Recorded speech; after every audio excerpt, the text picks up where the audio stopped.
Hello, and welcome to the Mind Wellness Guru podcast. My name is Mike Samar, and I have Dr. Sarah Kirsch with me, and she is a chiropractor and a functional medicine specialist.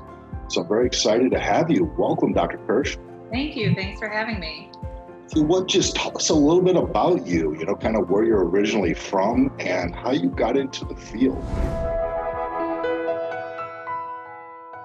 Well, I grew up in Fort Wayne, Indiana, so not terribly far from here. Yeah. And then I met my husband in chiropractic school. He is actually from Michigan, so I followed him back here after we graduated. Getting into my field was actually interesting. I had a personal experience when I was away at spring break, my senior year of college. I was actually a pre-med major heading to medical school, and I got sick and, had a pretty bad case of gastroenteritis. And so I went to the doctor, went to the hospital actually, and then I went to a few follow-up doctors, and everybody kept giving me one medication after another, and I wasn't getting any better. And a friend of mine said, you should go see my chiropractor. And I was like, I don't understand how a back adjustment is going to, help with my stomach. And she said, no. He specializes in functional medicine. He knows a lot about nutrition, and I think he'll be able to help you. And, that was the first time I ever heard about functional medicine. And I went to him and, he gave me some really good advice, a few different supplements, and I was better in 2 days, Wow. Yeah, he told me that maybe my stomach was reacting to dairy and that I should stop eating that. And, I listened to his advice and got, better very quickly. Sure. Yeah, I love that story. That's fantastic. And you talked about gut health and how that was important to you. And that is going to be our focus today. We're going to do a deeper dive into perhaps why gut health may be important to your overall well-being. But real quick, just tell me a little bit more about functional medicine. I'm intrigued. I have heard a lot about it. I know it's a very emerging field, and just give people an overview of what that is.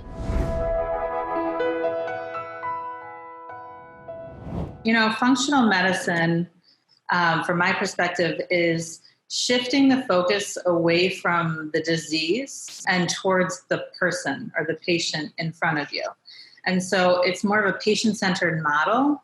While we take into consideration the diagnosis, of course, that doesn't go away. It's still valuable information. But we're also broadening the lens to look a little for the underlying cause. So we're looking for the root cause of what may have led to the disease. So a lot of times the trash can answer is, it's your genetics, and it makes you feel like there's nothing you can do about your genetics. But there's this whole field of epigenetics that is emerging, and it's really all about trying to look for how your lifestyle and environment is playing into your genetics, causing you to express those genes. Sure. And, discovering what you might be able to do to reverse your chronic disease, or at least make it, a situation more tolerable. Sure. Oh, that's fantastic. And, for myself, I've worked within that sort of medical model, that disease model, for about 12 years. I've worked at the Veterans Administration Hospital in both Ann Arbor and Detroit.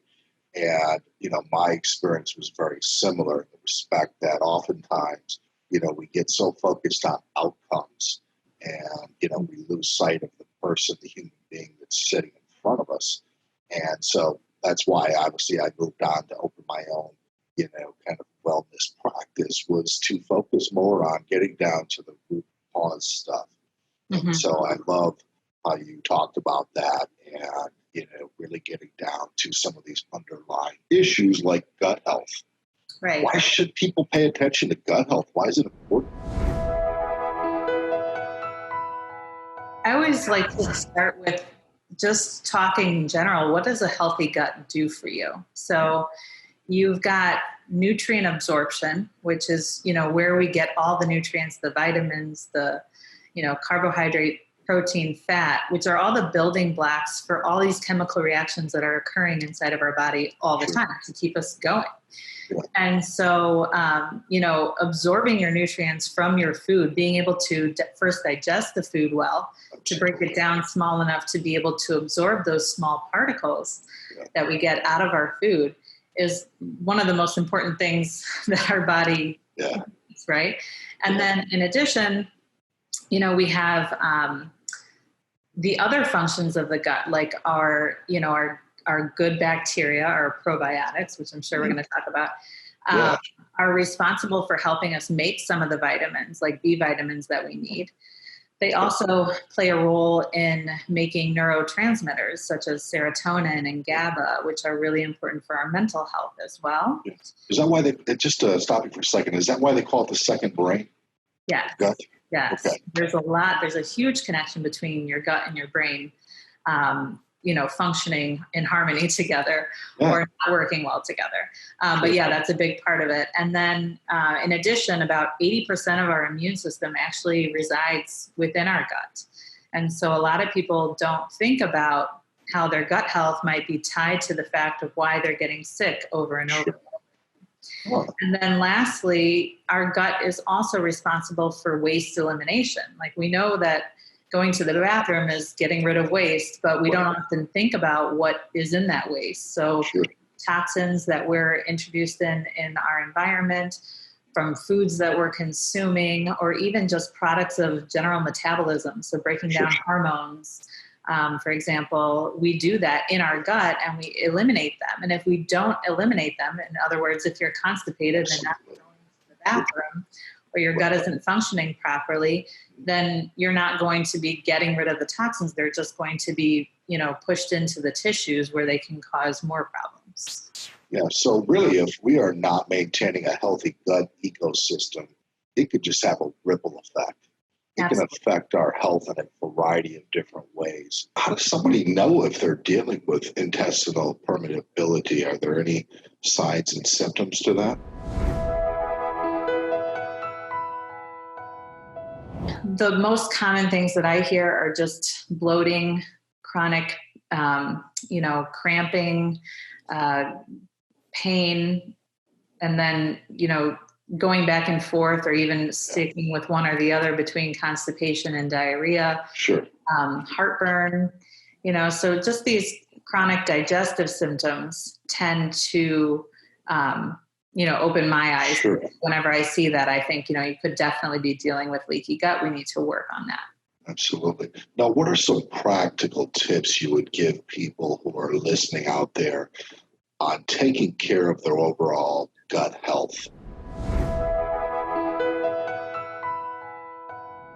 So there's a general consensus within the field, is first to remove any kind of toxic triggers. So remove the things that are upsetting your gut. Like I said before, the alcohol, reducing your sugar consumption, unnecessary medication. So looking into that. And then, for a lot of people, we put them on an elimination diet, eliminating the most common food triggers, which I said before, gluten, dairy, soy, eggs, and then removing those foods for a period of time and then kind of reintroducing them one at a time and then seeing how does your body respond to this food. You can kind of become aware of what, symptom may be coming from which food. We all have bacteria in our gut. We have up to 100 trillion bacteria in our body, which just, we used to be so afraid of all bacteria. Well, some are good and some are not so good.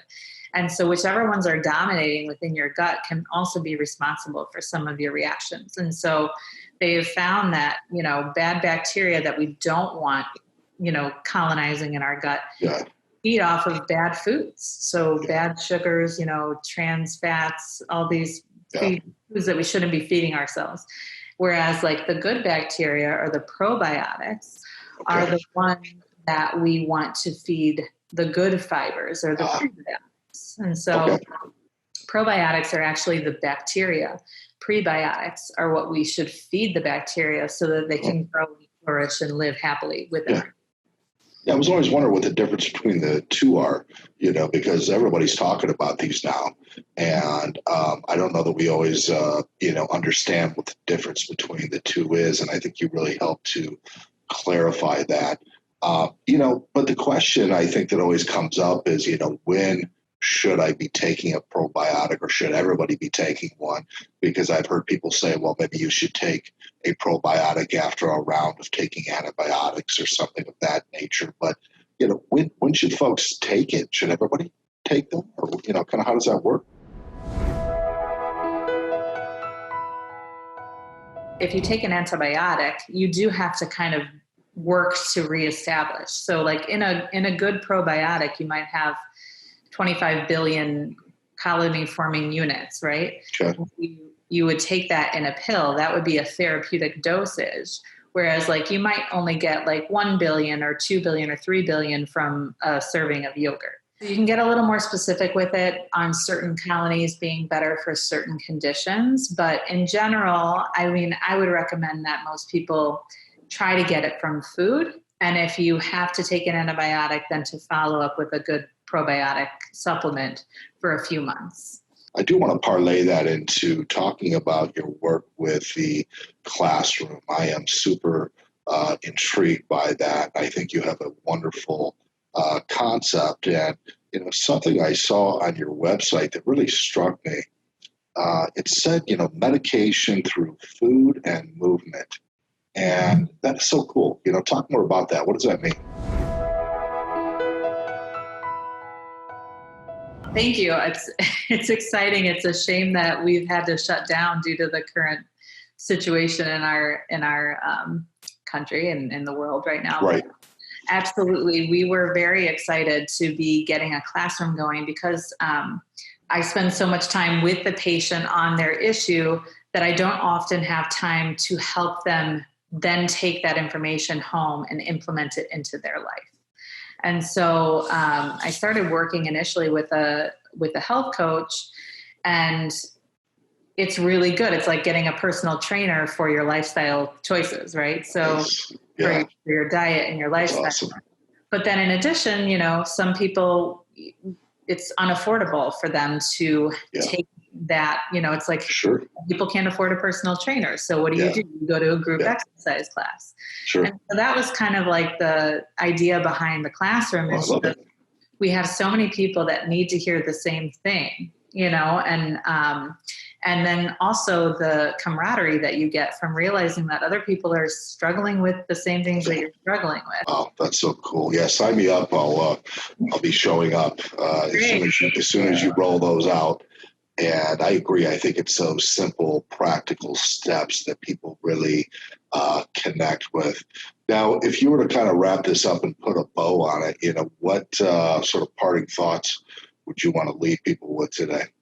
You have more power than you realize in your own health. I think a lot of people, this pill for an ill type of scenario that our medical field has gotten into, while extremely powerful and can be life-saving, I think there's a lot of conditions that don't work well with that. And, people feel disempowered and they've been to multiple doctors and they don't really know what their diagnosis is or what they're supposed to do with it. And they're taking 8 medications and they still feel terrible. So, for anyone that's in that, scenario, you have more power than you realize. And, my goal is to always empower people with the knowledge that they need to help themselves. So if you wanted to reach out to me, we're on Facebook. My clinic is called Balanced Health and Wellness, and we're located in Berkeley, Michigan. And our website is bewellmi.com. That's our clinic website. And then the classroomberkeley.com is our classroom website. Reach out to Dr.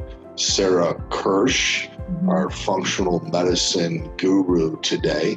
She shared some wonderful information with us, so please reach out to her. And it's been an absolute delight to chat with you today. And of course, I look forward to taking some of your workshops in the future. And of course, if you need to get a hold of me for any reason, if you have any questions or concerns, you can always get me through my website, which is www.mindwellness.health. And of course, stay tuned. On our next podcast, I am going to interview Dr. Stacy Francis, who is a chiropractic kinesiologist in Bloomfield Hills. And she is going to be talking about detoxifying the body, specifically how to make your world safer in 3 smart steps. So stay tuned. If you haven't already done so, please subscribe to my podcast. You can find it on Podbean, Podcast Addict, Apple Podcast, or Spotify. And as always, I look forward to continuing with you on this wellness journey.